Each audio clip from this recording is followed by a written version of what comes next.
Ya. Nah, kita akan kedatangan tamu namanya bulan suci Ramadan. Ibuku di kampung, kalau dia mau kedatangan tamu, maka dia segera berbenah diri. Rumah dipel, spraynya diganti, gorden diganti, bahkan menu makanan pun lain dari biasa. Bahkan dia bilang, potong kuah ayam, ada tamu mau datang. Coba, Masya Allah. Memang begitu mestinya kita dalam menyambut tamu, memuliakan tamu kita.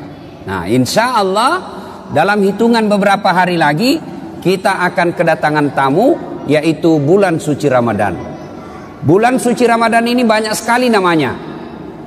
1, bulan puasa. 2, bulan penuh ampunan. 3, bulan penuh rahmat. 4, bulan dilipat gandakan segala kebaikan.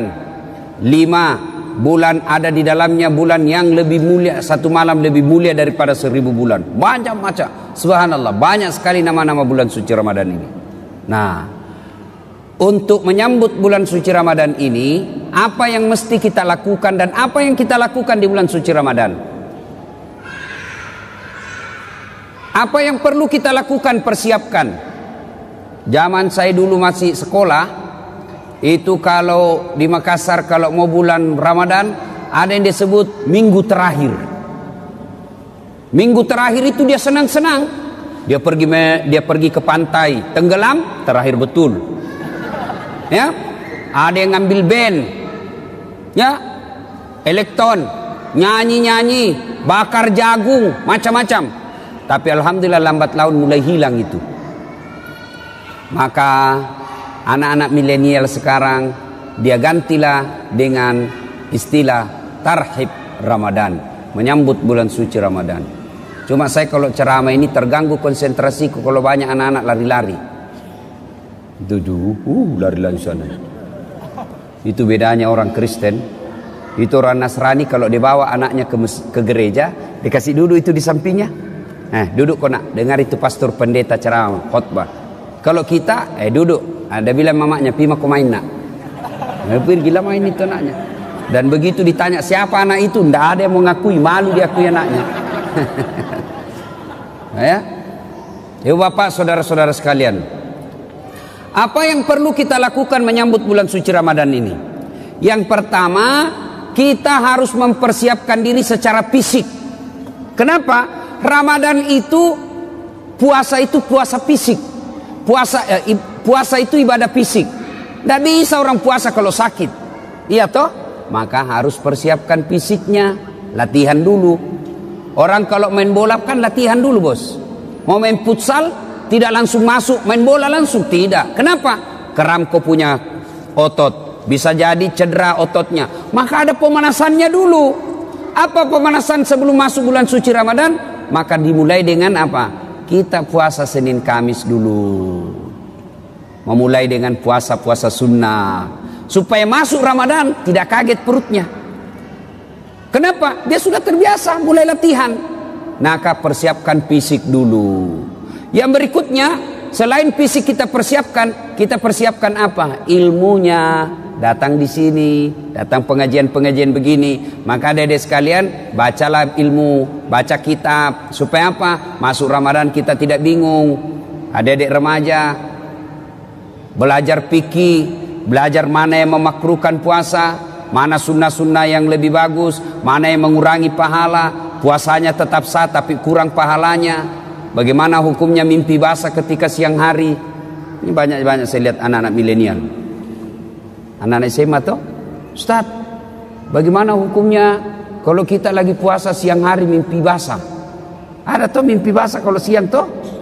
Iya. Puasanya sah dengan catatan begitu bangun langsung pergi mandi. Bangun langsung mandi. Kalau mimpi, kalau kreatif sendiri batal. Batal puasamu, bosnya. Nah, itu harus ditahu semua itu. Termasuk bapak-bapak. Ada yang tanya, Ustaz, ternyata kalau malam boleh berhubungan suami istri? Ya boleh selama itu kau nikah. Halal. Yang tidak boleh siang. Selesai sholat subuh, sampai maghrib jangan kau coba-coba. Kalau kau coba dekat-dekat istri dan kau offside, kartu merah. Apa dendanya? Puasa kau 60 hari berturut-turut. 60 hari berturut-turut. Kalau malam boleh, maghrib sampai subuh boleh. Tiba-tiba ada bapak-bapak bilang, Ustaz, kalau malam betul boleh? Boleh. Masya Allah Ustaz, saya sudah 5 tahun biar malam tidak juga. Nah, kadongok kok. Makanya belajar kok bos. Ya, nah, itu semua penting kita ketahui. Ustaz, bagaimana kalau menelan ludah pada saat puasa? Itu waktu kecil kan kita bilang kalau menelan ludah batal. Akhirnya kita meludah terus. Kering tenggorokan. Boleh kalau ludah, biar kau kasih keluar lagi, masuk lagi, keluar lagi, masuk. Boleh. Yang penting kau tidak tambah. Misalnya begini, tambah. Batal itu bos. Kalau yang di dalam tenggorokanmu keluar masuk, boleh. Yang penting kau tidak jijik. Keluar lagi. Nah, boleh kalau itu. Ya. Bagaimana kalau sikat gigi di bulan suci Ramadan? Boleh. Boleh. Yang penting jangan kau telan air. Pura-pura sikat gigi. Mamamu bisa kau tipu, tapi Tuhan Maha tahu.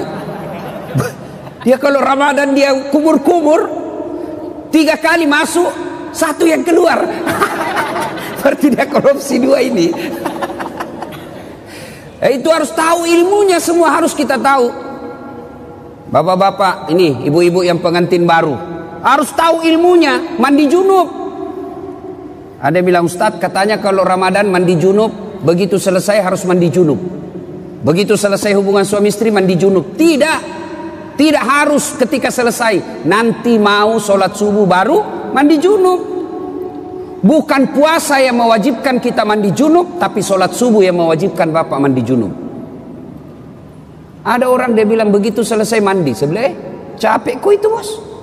Kok pengantin baru sudah buka begitu mandi kok masih baik itu. Kalau jam 8 pulang taraweh begitu lagi mandi kok lagi. 2 kali mau mandi. Sekalinya mau tidur jam 11 begitu mandi lagi. Bangun jam 2 begitu mandi lagi. Sekalinya mau makan sahur begitu mandi lagi. 5 kali mandi satu malam. Mesek kok bos. Jadi kapan mandinya? Episode terakhir. Nah, ada juga kalau misalnya cuman jangan kau ketawa anak muda, ini urusan orang tua. Nah, ada juga yang misalnya malam, misalnya jam 11 mau tidur. Ya.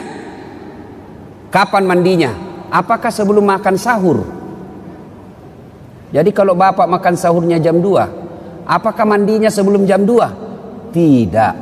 Bukan makan sahur yang mewajibkan bapak mandi junub. Tapi kapan? Sebelum sholat subuh. Jadi saya ulangi, sholat subuh yang mewajibkan ibu bapak wajib mandi junub, bukan karena puasa. Itu harus ditahu semua. Maka sebelum masuk puasa, belajar. Ya. Nah, persiapan secara fisik, kemudian persiapan ilmu, mendatangi majelis-majelis, mendatangi kajian-kajian. Tidak ada kajian, maka silakan googling, cari kok di YouTube, ceramah-ceramah, cari kalau ada perbedaan pendapat, bandingkan lagi. Menurut Ustadz Abdul Somad ini, menurut Adi Hidayat ini, menurut Khalid Basalama begini. Sudah itu, yang penting kau ikhtiar, sudah berusaha mencari ilmu, kau ragu, ikhtiar, salatlah, minta petunjuk dan hidayah dari Allah. Sudah itu, hakul yakin, jangan lagi ragu. Ini sekarang kan sudah banyak ustadz-ustadz kondang kok. Iya toh?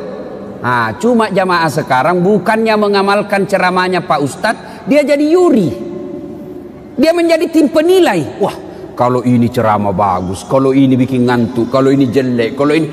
Memangnya kau menjadi festival penceramah? Amalkan ilmunya orang, bukan membanding-bandingkan. Ya? Nah, sebelum masuk Ramadan. Berikutnya lagi, sebelum masuk Ramadan, apa yang perlu kita lakukan? Cari musuhmu. Cari bombe. Apa sih? Yang kau tidak bertutur sapa. Musuh. Gara-gara pilpres. Satu dukung Jokowi, satu dukung Prabowo. Bertengkar di grup. Akhirnya ketemu ndak baku sapa. Assalamualaikum, dia tahu kalau saya tunda dulu salamku deh. karena nanti saya baku hadapan, nanti selesai baru assalamualaikum. Padahal duduk samping. Selama masih musuhan, minta maaf. Kalau bapak masih musuhan masuk Ramadan, sah puasanya, tapi sayang amal-amal Ramadannya tidak dicatat. Nanti dicatat di buku amalnya setelah dia baikan sama musuhnya, termasuk yang suami istri. Itu di Sulawesi ada orang bertengkar sama istrinya gara-gara beda capres. Ya, ibu, bapak-bapak yang pernah sakiti istri minta maaf. Minta maaf sebelum masuk Ramadan. Bagaimana cara minta maafnya? Jabat tangannya, senyum, pandang matanya, jangan jabat tangan. Oh, senyum kok bos. Ada orang jabat tangan menakutkan matanya. Oh ya, kok tidak ikhlas itu, senyum. Sudah itu apa? Salawat kepada Nabi. Allahumma shalli ala sayyidina Muhammad wa ala sayyidina Muhammad. Berikutnya sebut judulnya dosa. Bu, maafkan saya bu. Kata istrinya, kenapa pak? Apa judulnya? Nggak enak saya ngomong sama kau ibu. Sebut, kata Ustaz Dasar harus sebut. Nggak enak. Betul kok nggak apa-apa? Nggak apa-apa pak. Apa? Mohon maaf ibu, saya pernah selingkuh. Dia bilang istrinya, tidak apa-apa bang, saya maafkan. Memang begitulah makhluk biasa, namanya manusia. Kadang-kala kita hilap. Saya maafkan bang, karena 2 bulan yang lalu saya juga selingkuh. Ya, nah selain itu bapak ibu sekalian, maka selain ya, pertama persiapkan ilmu, persiapkan fisik, bersilaturahim. Itu yang kita lakukan. Nah, masuk Ramadan, maka yang harus banyak kita lakukan, pertama banyak-banyaklah berdoa. Doa kadangkala tidak diijabah gara-gara apa? Kita tidak tahu etika dan tata cara dalam berdoa. Nah, kita harus tahu apa penyebabnya doa cepat diijabah. Saya ingin menceritakan sebuah kisah yang pernah dituturkan oleh Rasulullah Muhammad sallallahu alaihi wasallam. Abdullah bin Umar berkisah. Abdullah bin Umar ini anaknya Umar bin Khattab. Dia bercerita, Abdullah bin Umar, suatu kali kami mendengar Rasulullah sallallahu alaihi wasallam berkisah bahwa ada 3 orang pemuda melakukan musafir, perjalanan jauh. Tiba waktu malam, maka mereka mencari penginapan, tidak ada rumah. Maka mereka nginap di dalam gua. Tahu gua? Tahu gua, Dek? Tahu? Nah, itu batu lubang dalam gunung. Masuklah mereka bertiga, karena waktu itu tidak ada hotel. Masuk bertiga. Begitu mereka tidur, bangun. Saat bangun, didapatinya pintu gua sudah tertutup oleh batu. Jadi anggaplah ini, ya anggap. Ini mulut gua tertutup batu. Mereka bangun, masya Allah. Inna lillahi wa inna ilaihi rajiun. Tertutup pintu. Dia dorong, tidak bisa terbuka. Dorong lagi, tidak bisa terbuka. Akhirnya satu di antara mereka berkata, ayo kita minta pertolongan Allah. Bagaimana caranya? Mari kita berdoa. Majulah orang pertama berdoa. Ya Allah, saya pernah mengurusi ibu saya. Saya bekerja di pasar. Setiap hari jika masuk waktu siang, waktu duhur, saya balik ke rumah saya dari pasar, jalan kaki berkilo-kilometer.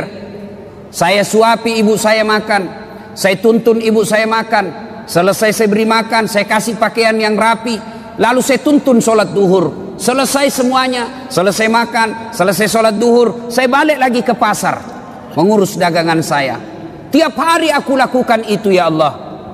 Ya Allah, sambil dia kenang kebaikannya ini, dia berdoa kepada Allah. Ya Allah, jika mengurus orang tua, melayani ibu saya adalah kebaikan di sisimu, dan engkau merasa pantas membalasnya, maka saya mohon kepadamu ya Allah, kabulkan doaku, bukalah pintu gua ini. Tiba-tiba pintu gua bergerak. Terbuka. Belum, hanya geser sedikit, tapi belum bisa dilalui manusia. Selesai berdoa, dia tunjuk orang kedua. Mas bro, kau lagi berdoa. Maju orang kedua berdoa. Ya Allah, saya pernah mencintai seorang perempuan yang tak lain adalah sepupuku sendiri. Saya sangat menyayanginya. Aku ingin sekali bersamanya. Dan dua satu ketika datanglah perempuan ini meminta tolong kepadaku. Mas, tolonglah saya, pinjami duitmu. Saya butuh sekali duit. Katanya ini anak muda, boleh saya pinjami kamu, tapi dengan catatan temani saya tidur satu malam. Bagaimana caranya? Nah, kau bukan muhrim. Terserah. Mau kau saya bantu? Itu. Kalau kau tidak mau, tidak usah. Saya tidak pinjami kau. Karena butuh sekali ini perempuan. Akhirnya oke, saya terima persyaratannya. Maka ketemulah mereka di tempat yang mereka telah sepakati. Pada jam yang mereka telah sepakati. Datanglah ini perempuan. Mulai dengan berpakaian cantik sampai telanjang bulat. Telanjang bulat. Bukan telanjang segitiga, telanjang bulat. Saya tidak tahu juga. Jangan kau tanya saya kenapa disebut telanjang bulat. Saya juga tidak tahu kenapa. Karena memang sudah begitu sejak lahir. Ditanya saya, kenapa orang tidak bilang telanjang segitiga ya? Telanjang segi empat atau telanjang persegi empat, telanjang bulat. Tidak tahu kenapa. Jangan kau tanya saya tidak tahu jawabannya. Dia sudah telanjang bulat ini perempuan. Ini laki-laki sudah mau mendatanginya. Tiba-tiba laki-laki ini seolah-olah melihat rambu lalu lintas. Huruf P silang warna merah. Dilarang parkir. Oh, tidak jadi ini laki-laki. Astagfirullah.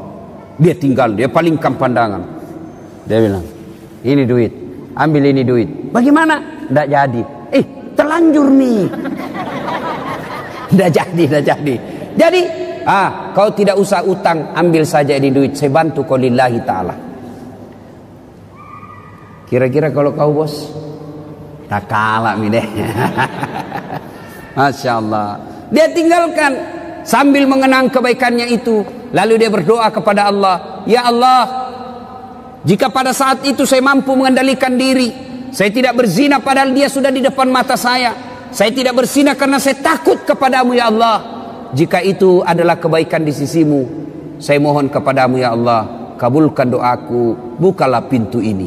Akhirnya bergetar lagi tuh pintu gua, tapi belum bisa dilewati. Maju orang ketiga. Kau yang terakhir. Majulah orang ketiga. Ya Allah, saya pernah punya pegawai. Sebelum dia gajian dia pergi merantau. Maka aku simpanlah dia punya gaji bulanan. Gaji bulanan itu kemudian saya belikan seekor kambing perempuan, kambing betina hamil tidak ada suaminya. Kenapa ketawa? Namanya juga kambing. Wajar, masa ada kambing akad nikah. Tapi sekarang banyak tuh cewek saingan sama kambing. Hamil tidak ada suaminya, deh beleng-beleng. Kambing lalu saya pelihara dengan baik. Mulai dari 1 ekor, beranak pinak menjadi puluhan ekor, kemudian menjadi ratusan ekor. Pada saat jumlahnya sudah ratusan ekor, datanglah pegawai saya ini menagih dan meminta gajinya. Mana gajiku? Lalu dia berkata, tuh gajimu, tuh ada di kambing, ada semua itu kambing di lapangan. Maksudnya apa? Itu gajimu itu hari yang duitmu saya belikan kambing lalu beranak pinak. Itu semua kambingmu itu. Benar, iya itu kambingmu semua ini. Iya ambil semua. Dia ambil semua itu kambing, tidak tersisa satupun. Ini juga orang tidak tahu berterima kasih. Masa kau tidak simpan 1 ekor? Diambilnya semua. Ya Allah, jika memelihara amanah dan tanggung jawab adalah kebaikan di sisimu, dan itu patut mendapat balasan, maka balaslah kebaikanku ini dengan mengabulkan doaku. Ya Allah, bukalah pintu gua ini. Alhamdulillah pintu gua bergeser. Alhamdulillah lagi mereka sudah bisa keluar. Nah, ini hadisnya Imam Bukhari pada nomor hadis kalau saya tidak salah 119. Dikisahkan ini. Nah, dari kisah ini apa pelajaran yang bisa kita ambil? Apa pelajaran yang bisa kita petik dari kisah ini? Pertama, ternyata tidak ada manusia yang tidak ada masalahnya. Adik-adik, ada enggak di sini yang tidak ada masalahnya? Ada? Jatuh cinta. Apa masalahmu? dia suka enggak saya? Nah, sudah disuka, selesai masalahmu? Belum. Lamar, dia terima enggak saya? Sudah dilamar, selesai masalah? Tidak, masalah baru. Apa? Uang panai. Orang Bugis uang panai, cocok enggak? Oke, diterima uang panai, masalah selesai itu, menikah. Sudah menikah, selesai masalah? Tidak. Apalagi mau punya rumah. Sudah punya rumah, selesai masalah? Tidak. Mau punya anak. Sudah punya anak, selesai masalahnya? Tidak. Langsung tua dilihat istrinya, jelek lagi dilihat istrinya, mau lagi kawin lagi. Coba, orang tidak ada masalah, semua ada masalah. Bahkan ini saya lihat semua ini muka-muka penuh masalah ini semua ini. Yang paling banyak masalahnya sekarang itu caleg yang tidak terpilih dan banyak utang balihonya. Itu paling banyak masalahnya itu. Ayo, tidak ada orang tidak ada masalahnya. Semua punya masalah. Belajar dari kisah tadi. Jangankan kita yang tinggal di kota Batam, ini saja manusia dalam gua ada masalahnya, apalagi kita. Jangankan kita yang banyak dosa dan kesalahan, yang hampir tiap hari punya dosa, hampir tiap hari punya maksiat. Nabi dan Rasul tidak ada dosanya itu Nabi Muhammad. Apa tidak punya masalah? Penuh dengan masalah hidup beliau. Rentetan masalah dan masalah. Masih 6 bulan sudah lahir, belum lahir sudah meninggal wafatnya. Wafat bapaknya baru 3 hari diambil ibu susunya Halimatus Sa'diyah. 4 tahun bersama ibu susu kembali ke ibunya. Baru 2 tahun bersama ibunya, meninggal pula ibunya ketika usia 6 tahun. Diambil oleh kakeknya, baru 2 tahun bersama kakeknya, meninggal pula kakeknya, diambil oleh pamannya. Usia 12 tahun mereka Rasulullah sudah mulai berperang, ikut perang, bukan perang agama tapi perang kelompok. Usia 16 tahun mulai berdagang bersama paman beliau, jalan kaki naik onta ke Syam, penuh dengan masalah. Di Mekah diusir dari kampungnya. Siapa yang mengusirnya Nabi? Bukan orang lain. Siapa yang mengusirnya? Pamannya sendiri. Nabi saja penuh dengan masalah. Minta pertolongan ke Taif. Apa dibantu di Taif? Tidak, dilempari satu kampung di Taif. Nabi penuh dengan masalah. Apalagi kita. Kalau begitu, bukan masalah kita. Masalah kita adalah bagaimana mengatasi masalah. Itu.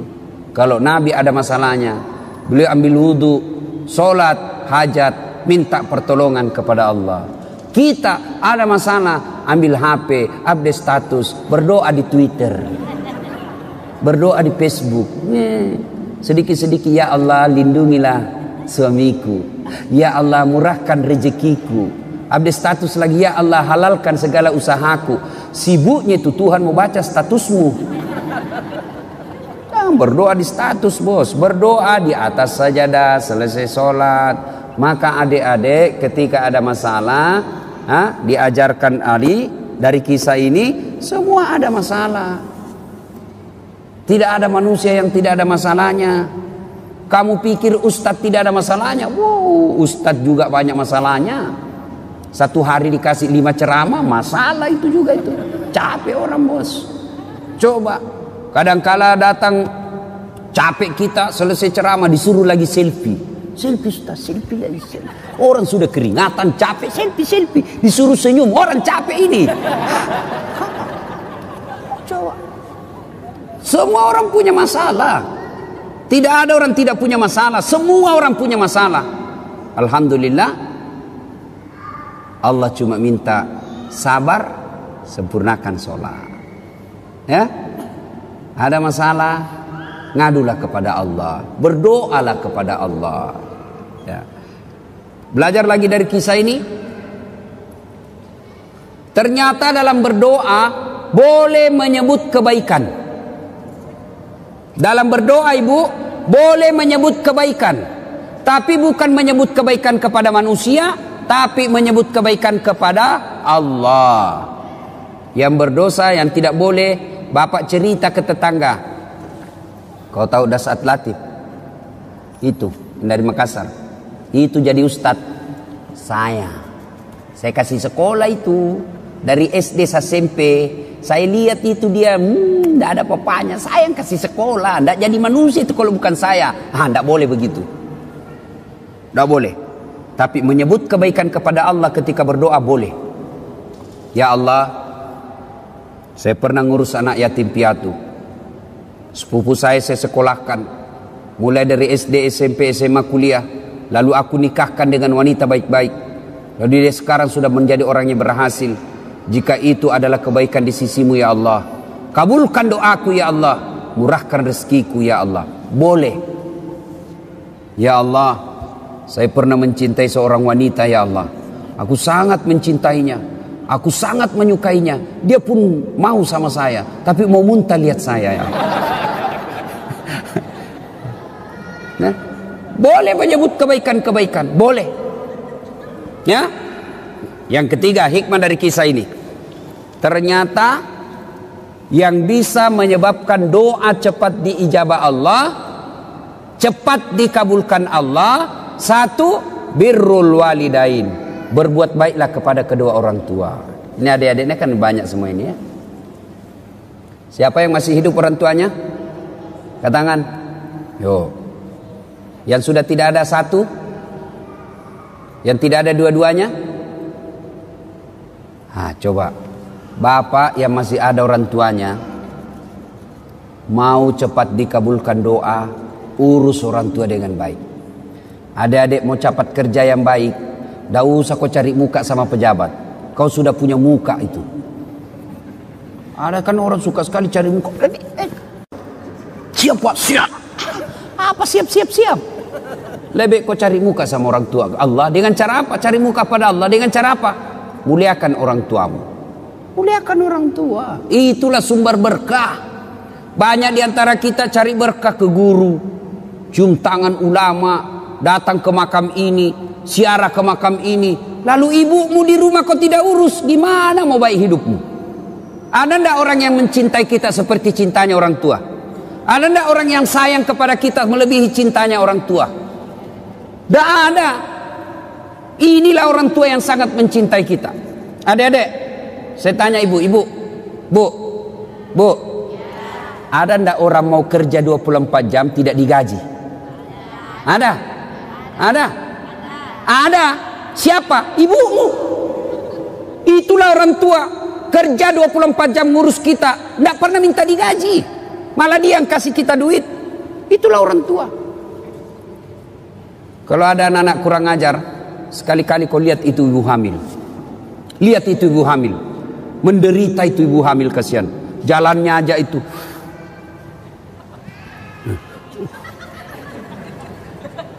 Coba tuh. Apalagi kalau dia sudah 7 bulan. Kakinya ada di sini. Naik lagi di sini.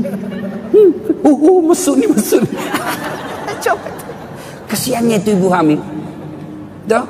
Apalagi kalau dia tidur. Coba lihat ibu hamil kalau tidur. Nggak ada enaknya. Satu aja kasihan gayanya itu, gaya pasrah. Coba.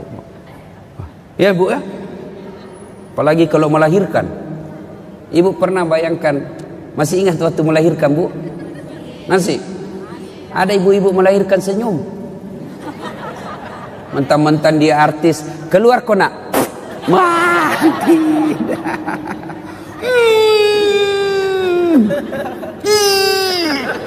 Dia bilang ibu bidan, ya ulang lagi. Gigi besi. Coba itu. Begitu anaknya lahir cacat, apa dia tempeleng? Kurang ngajar 9 bulan kau ganggu, kau siksa saya, tidak ada telingamu. Tidak, justru yang cacat paling dia sayang. Apa ada ibu-ibu meninggal anaknya yang cacat? Alhamdulillah untuk gue cepet mati. Tidak, justru yang cacat paling dia sayang. Coba. Ya, makanya kalau ada anak-anak kurang ngajar sama orang tuanya, pantas ketika Allah buat hidupmu susah. Baik-baik sama orang tua. Ya, ini cewek-cewek, jangan sampai kau lebih sopan sama bapak, lebih sopan daripada cowokmu, daripada bapakmu. Kalau bapaknya nasihati, apa kata? Apa sih bapak tahu? Itu dulu, belum ada medsos dulu. Sekarang sudah modern Pak, beda zamannya bapak dulu. Dikasih tahu, baru satu bapaknya ngomong dia sudah 19. Giliran cowoknya yang ngomong, terserah abang aja deh. Beleng-beleng. Tahu beleng-beleng? Tahu beleng-beleng? Ah, itu beleng-beleng itu makan es krim ditiup. Oh, Pak.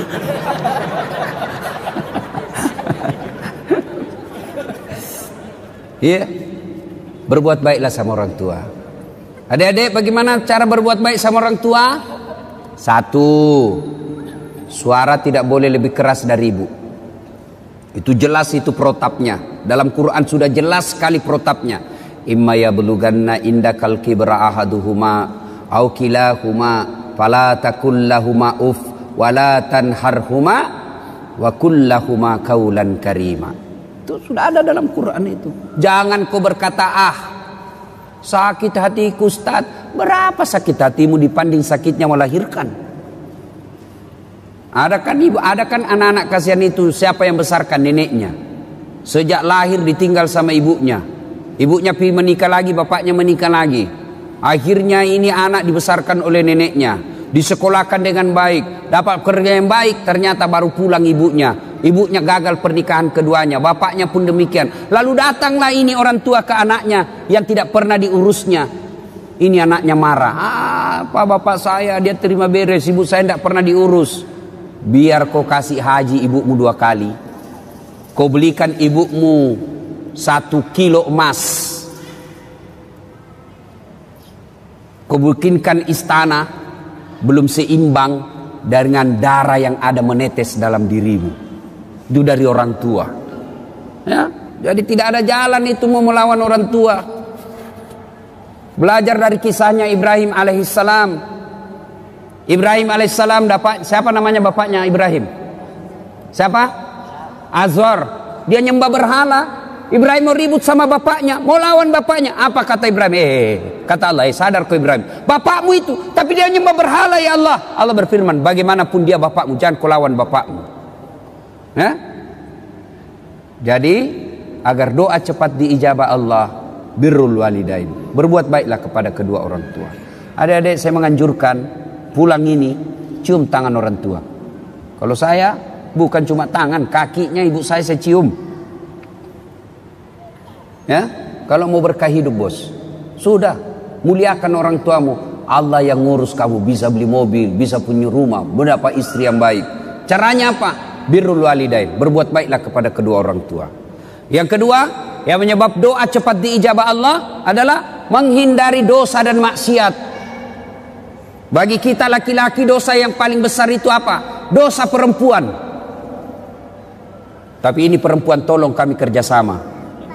Ya, kami ini laki-laki jaga mata, tolong kalian jaga akhlak. Biar kami setengah mati jaga mata, kalau kalian gentayangan susah. Masa kita mau jalan begini terus? Ada paha, ada dada, ya pasti dia dilihat barang bagus bos. Tapi jangan kok aniaya kami. Saya ini paling kasihan saya itu kalau di Makassar. Saya keluar rumah sholat duha dulu, berdoa dulu, zikir dulu. Baru 10 menit keluar dari rumah di jalan, habis saya punya zikir. Sebelah kanan dada, balik ke kiri paha, di depan kita dada, balik ke belakang pantat. Waduh, habis. Dia bilang orang, kenapa kau lihat Ustaz? Pasti dilihat, barang bagus bos. Makanya jangan, kata Nabi, jangan gara-gara perbuatanmu orang berdosa. Ya, kita ini dosa yang paling gampang membuat kita masuk neraka, mata. Mata ini yang paling gampang masuk neraka kita. Tadi lihat, tiba-tiba kita zikir, tiba-tiba lihat cewek, ada cewek cantik, kelihatan pahanya. Kira-kira kalau lagi duduk depan rumah lihat cewek kelihatan pahanya, apa kau baca cowok? Apa? Bukan alhamdulillah bos. Bukan. Apa diucapkan? Subhanallah, maha suci Allah yang telah menciptakan keindahan itu. Bukan itu paha dipuji, tapi Allah dipuji karena dia ciptakan itu paha indah. Maha suci Allah yang telah menciptakan keindahan itu. Itu pahala. Orang Bugis bilang dalemak galendrong. Rezekimu itu bos. Kapan batasnya? Batasnya kedipan. Begitu berkedip, istighfar, palingkan pandangan. Astagfirullah. Jangan juga setelah kekoftahan kedipannya. Pas berkedip dia bilang astagfirullah. Tapi matanya tidak dipalingkan. Astagfirullah. Astagfirullah. Bukan begitu. Ya, jelas ya. Menghindari maksiat, menghindari dosa. Dan dosa buat kita ini anak muda, yang paling besar peluang kita berdosa adalah zina. Perempuan.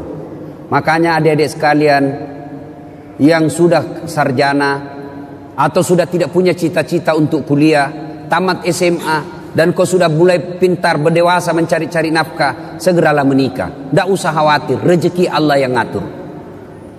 Nah, menghindari maksiat, menghindari dosa.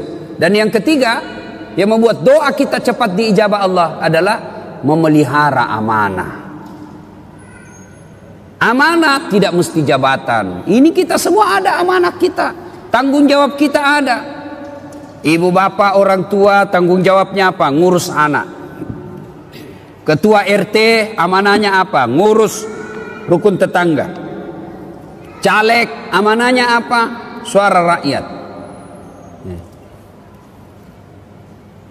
Itu semua amanah.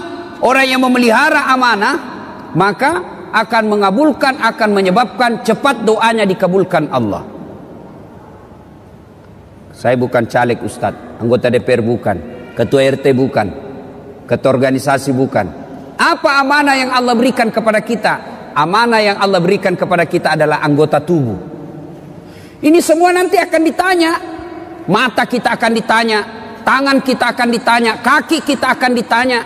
Dalam Al-Quran kan Allah jelaskan, Bismillahirrahmanirrahim, Al-yawma nahtimu ala afwahihim wa tukallimuna aydihim wa tashhadu arjuluhum bima kanu yaksibun. Tangan kita akan bicara, mulut kita akan bicara, kulit-kulit kita akan bicara atas segala nikmat. Nikmat itu amanah yang Allah berikan kepada kita. Mata ini amanah yang Allah berikan, maka jangan dipergunakan kecuali yang bermanfaat. Cara membersihkan anggota tubuh dari dosa. Anggota tubuh ini dibersihkan dari dosa dan kesalahan. Bagaimana caranya? Salah satu caranya ketika wudu. Berapa kali minimal kita wudu? Berapa kali minimal wudu, ibu? Berapa? Minimal 5 kali. Sholat 5 waktu. Maka Nabi mengajarkan setiap wudu kau doa. Mulai dibasuh tangan, jari-jari mulai. Itu sudah diajarkan doa. Ya Allah, ampuni dosa yang telah dilakukan tangan saya. Tangan kanan jari-jarinya masuk, jari-jari kiri masuk. Yang panjang kukunya hati-hati, bisa masuk setan di situ. Sambil berdoa, ya Allah, ampuni dosa yang telah dilakukan tangan saya. Apa dosa tangan? Orang Makassar bilang kokbi. Apa kokbi? Colek. Teman SMA dicolek. Coleknya dengan nafsu. Bisa itu dibedakan bos, colek teman dengan colek syahwat. Kalau colek teman sedikit saja dia. Kalau colek nafsu pak 5 jari. Nah itu colek nafsu itu. Itu ada yang berdosa begitu. Maka kita minta, ya Allah ampuni dosa yang telah dilakukan oleh tangan saya. Lalu dibasuh lagi mulut. Kita berdoa lagi, ya Allah ampuni dosa yang telah dilakukan mulut saya. Disunnahkan masukkan jari-jari. Syukur-syukur kalau bisa sikat gigi. Ya Allah ampuni dosa yang telah dilakukan mulut saya. Apa dosanya mulut? Gosip. Nah ini aslinya ini perempuan. Atau ada laki-laki tukang gosip? Kelainan jenis kelamin kok itu. Kalau perempuan memang fitrahnya itu tukang gosip. Gini duduk-duduk begini damai tapi gersang. Dia enggak, tapi matanya itu sinis.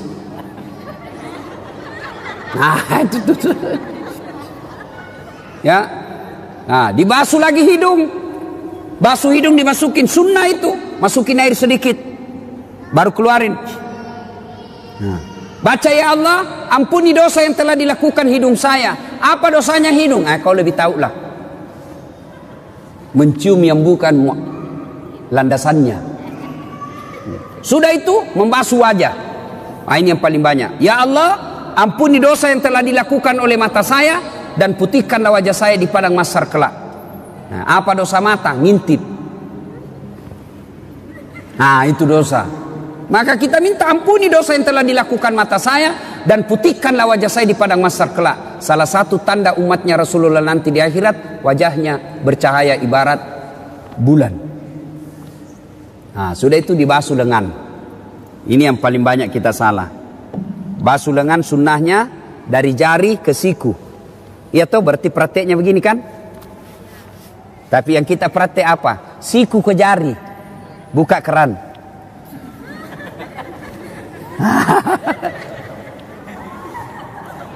Salahkah? Tidak salah, tapi tidak sunnah. Sambil terima telepon malah itu ini.